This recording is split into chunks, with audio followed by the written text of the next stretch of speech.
Salut, moi c'est Sarah, je vous souhaite la bienvenue sur ce blog, un mélange de podcast et de blog issu de l'idée des vlogs. La différence avec un podcast classique ? Rien n'est préparé. Je m'apprête à vous parler pendant 12 minutes, qui est selon moi le temps idéal puisque c'est la durée de mon trajet maison-boulot. L'objectif, tenir un carnet de bord de ma thèse et j'espère réhumaniser les doctorants car oui, même après Bac+5, on reste des humains. Bonne écoute! Quand je suis arrivée sur le Discord de Bien dans ma thèse, j'ai rencontré Esther. Je vous en ai déjà parlé, Esther et moi, on s'est décidé à devenir un binôme de travail. Donc on essaye de se motiver l'une l'autre, de se donner des astuces, d'échanger sur notre sujet, qui en plus est assez proche. On travaille toutes les deux sur la pédagogie, elle côté universitaire et moi côté CFA. Le premier challenge qu'Esther m'a proposé est de suivre un MOOC. Pour ceux qui ne savent pas, c'est Massive Open Classroom. En fait, c'est des cours en ligne qui sont ouverts à tous, disponibles pour tous. Et donc, elle m'a proposé de se donner un premier challenge, un premier défi, en attendant que la thèse se lance réellement, de suivre un MOOC qui s'appelle « Rédiger un article scientifique », et c'est de ça dont je vais vous parler aujourd'hui. J'ai lu quelque part que plein de personnes s'inscrivent à des MOOC, mais ne les finissent pas. Alors j'étais vraiment décidée à aller au bout de celui-là, et à m'inspirer vraiment de tous les éléments, à pouvoir apprendre réellement grâce à cette formation en ligne. Et j'ai réussi. J'ai enfin fini ce MOOC, et je dis enfin parce que oui, c'est quand même un peu long, et il y a des moments qui sont un peu décourageants. Ça me fait penser à une phrase que j'avais lue très très tôt quand j'ai démarré les sciences de l'éducation et de la formation, une phrase qui disait que le rôle de l'enseignant, du formateur, c'était d'accompagner l'élève au-dessus des obstacles qu'il peut rencontrer, y compris des obstacles comme le manque de motivation. Je me dis quand même que les formateurs servent à quelque chose, et ça fait pas de mal de se dire qu'on ne pourra pas être remplacé par des MOOC d'ici demain si facilement. Alors, ce MOOC qui s'appelle « Rédiger un article scientifique », rédiger et publier d'ailleurs un article scientifique, il présente plusieurs éléments et je vais vous en parler rapidement. Je vais essayer de résumer en moins de 10 minutes tout ce qui s'est dit pendant ce MOOC qui m'a pris vraiment plusieurs heures. D'abord, les différentes étapes. Quand on veut publier un article scientifique, et c'est vraiment essentiel quand on est en doctorat, il faut identifier les données qu'on va publier, qui peuvent venir soit des résultats d'une recherche, soit d'une revue de littérature. Je reviendrai sur la revue de littérature un jour parce que c'est un truc qui me passionne. Ensuite, on va cibler une revue, écrire et soumettre l'article, dit comme ça, ça a l'air facile, et ensuite, il faudra répondre aux réviseurs, parce que évidemment, c'est pas parce qu'on soumet un article qui va être accepté en l'état, et en fait, il y a ce qu'on appelle des reviewers, donc des réviseurs, qui vont regarder l'article et qui vont dire si oui ou non il peut être publié, s'il faut qu'il soit retravaillé ou pas, etc. Les exigences de publication, c'est la pertinence du sujet, la qualité des données et de leurs analyses, le niveau de preuve, la clarté et la compréhension de l'article, le respect du format et des instructions, et ça, chaque revue peut donner des instructions différentes, l'éthique, la déontologie et l'intégrité scientifique, et le fait que la science soit ouverte. Bon, vous le comprenez, je suis en train de relire, de regarder les notes que j'ai prises pendant ce MOOC. Alors, c'est pas vraiment des notes, puisqu'en fait, j'ai décidé de mettre toutes ces informations sous forme d'une carte mentale. D'ailleurs, s'il y en a que ça intéresse, moi, je suis OK pour mettre à disposition ma carte mentale sans problème. Alors, je continue sur ma petite carte mentale parce que j'ai noté quand même des enjeux très importants sur le fait de publier dans une revue un article scientifique. D'abord, ça permet de valoriser la recherche qui a été menée, mais aussi d'être identifié dans le champ de la recherche. Parce que quand on veut devenir maître de conférence, etc., c'est important, mais c'est quand même important et valorisant d'être identifié comme un expert dans son domaine. Les enjeux de la publication, c'est aussi évidemment de participer à l'avancée scientifique globale.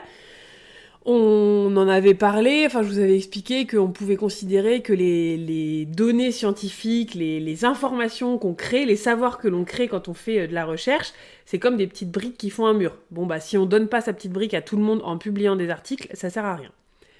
Publier dans une revue, ça peut aussi permettre de se familiariser avec l'écriture, notamment quand on s'apprête à écrire une thèse. Ça peut servir éventuellement la population de l'étude. Par exemple, si je publie un truc sur et pour les formateurs, évidemment, l'idée c'est que ça leur serve à quelque chose.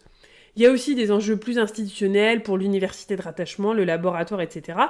Et ça permet aussi quand même de situer son niveau scientifique.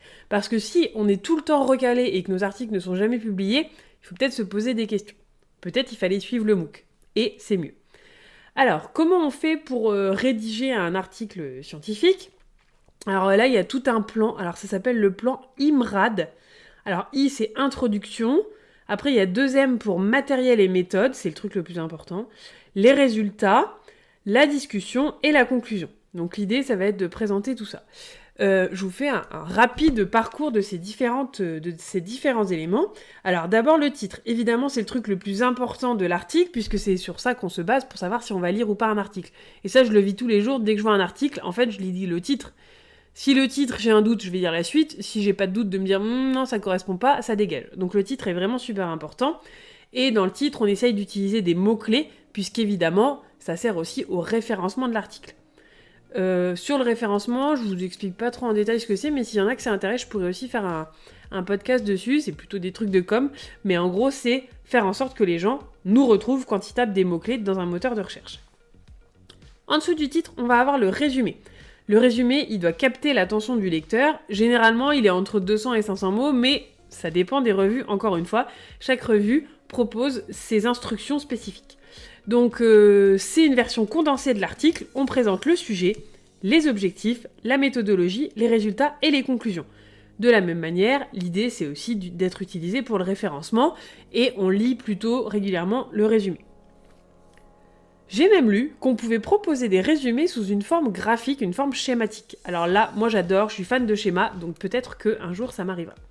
Ensuite, on va avoir les mots-clés de l'article. Bon, c'est des hashtags, pour aller vite. La première partie qui est vraiment rédigée, ça va être les recherches documentaires et les références bibliographiques. Évidemment, l'idée, c'est de placer, de positionner son travail, donc son article, dans une continuité, dans l'antériorité d'un truc. Je vais pas écrire tout un article sur quelque chose si ça se trouve quelqu'un l'a déjà fait avant moi. Donc évidemment, on essaye de... Le but, c'est pas d'être exhaustif, mais voilà, de sélectionner les bons concepts, de convoquer les bons auteurs pour montrer ce qu'on a pu trouver. Donc ça, c'est des choses qui sont à faire avant, évidemment. Quand on commence à rédiger, on commence, alors, dans l'ordre de l'article, mais pas dans l'ordre de la rédaction, par l'intro. L'intro, c'est 10% de l'article. Le but, c'est d'attirer l'attention, de susciter l'intérêt du lecteur, et donc de montrer qu'on maîtrise le sujet. Alors, dedans, on va donner le contexte, les aspects spécifiques des recherches précédentes, donc en quoi la recherche apporte une contribution significative au domaine d'étude, la problématique, qui doit être claire, originale, pertinente, faisable, avec la question de recherche, les hypothèses, et le plan ou les résultats, même déjà dès l'intro. L'idée, c'est de montrer la revue de littérature, la problématique et les raisons de cette étude. Donc, toute cette revue de littérature qui nous aura pris des heures et des heures, finalement, elle est uniquement dans l'intro. Oui, c'est bien ça. Elle prendra 150 pages dans la thèse, mais dans les articles, c'est pas le plus important. Ensuite, la partie la plus importante, c'est la partie matériel et méthode. C'est 20% de l'article. L'idée, c'est de légitimer la démarche, de montrer que vos résultats sont valides parce que votre méthode était la bonne. Généralement, il y a les caractéristiques des conditions et de l'objet d'étude, le protocole, donc comment on a collecté les données, auprès de quelle population, blablabla, les procédures expérimentales qu'on a suivies, blabla, et comment on a analysé toutes ces données qu'on a récoltées, donc les méthodes d'analyse. Il y a aussi plein d'instructions dans cette partie-là, mais en gros, il faut répondre à qu'est-ce que j'ai évalué, quels outils, méthodes et données j'ai utilisés, quels ont été mes critères d'évaluation, et donc on décrit vraiment le procédé de collecte des données. Ensuite, la partie résultats, 20% de l'article environ, c'est la seule partie dans laquelle on va vraiment donner les résultats, donc on peut avoir des schémas, des tableaux, des figures. L'idée, c'est de montrer uniquement les résultats qui sont liés à la question posée, ou aux hypothèses qui étaient posées. Donc, en gros, on va avoir le recrutement, le taux de réponse, tout ça, la description de l'échantillon, et les résultats de l'analyse principale, puis les résultats secondaires, etc. On ne discute pas, on donne uniquement tous nos résultats. Donc, c'est des données quanti, c'est des données quali, et on essaye de bien se demander si on répond bien à notre question de départ. Ensuite, la partie suivante, c'est la partie discussion. L'idée est donc ici d'interpréter les résultats, c'est vraiment le cœur de l'article et c'est le plus gros volume. Dans le MOOC, ils disent que c'est 20 à 40% du volume de l'article. Donc là, on va faire une interprétation critique des données qu'on a présentées juste avant et on peut présenter les limites ou les faiblesses. On interprète les résultats, on explique comment les résultats éclairent le problème. Donc, on rappelle les hypothèses rapidement, on fait l'interprétation, la comparaison avec l'existant, tout ça, les forces et faiblesses de l'étude, peut-être réouvrir sur d'autres questionnements, et un résumé des résultats dans le contexte du domaine. L'astuce qu'il donne dans le MOOC, c'est de rédiger comme si on discutait avec quelqu'un. On rédige de manière simple, décomplexée, décomposée, on écrit plein de trucs qui servent à rien, et après seulement on se demande si ça répond bien à la question et si ça interprète bien les résultats. Ensuite on a une conclusion, 10% de l'article, ça met fin à la lecture de l'article, donc c'est une synthèse accessible, rigoureuse, qui rappelle les étapes de l'article, une synthèse des conclusions, une présentation des points de méthodo, tout ça. L'idée, c'est de rappeler la problématique, résumer les points principaux, faire un lien entre les résultats et la question initiale, potentiellement les impacts de la recherche sur le plan social, tout ça, et des perspectives. Les choses à ne pas faire dans la conclusion, exprimer un doute, dire peut-être que, il semble que, non, c'est trop tard pour ça. On ne donne pas de nouvelles informations dans la conclusion, c'est vraiment une synthèse de ce qui a déjà été dit avant, et l'idée, c'est de ne pas faire des longues phrases verbeuses, évidemment. Et on n'oublie pas le truc préféré, la petite bibliographie à la fin de l'article pour bien montrer ses sources et tout ça. Donc en fait, on va faire tout ça. J'imagine bien que ça prend un temps fou. Alors j'en ai déjà écrit un, j'aurais bien aimé suivre le MOOC avant, pour lequel j'attends toujours de savoir s'il y a une révision à faire ou pas. J'imagine que oui. Donc je suis dans l'attente de ça, et en attendant, j'ai appris à mieux rédiger un article scientifique, et j'espère que le prochain se passera encore mieux. À bientôt!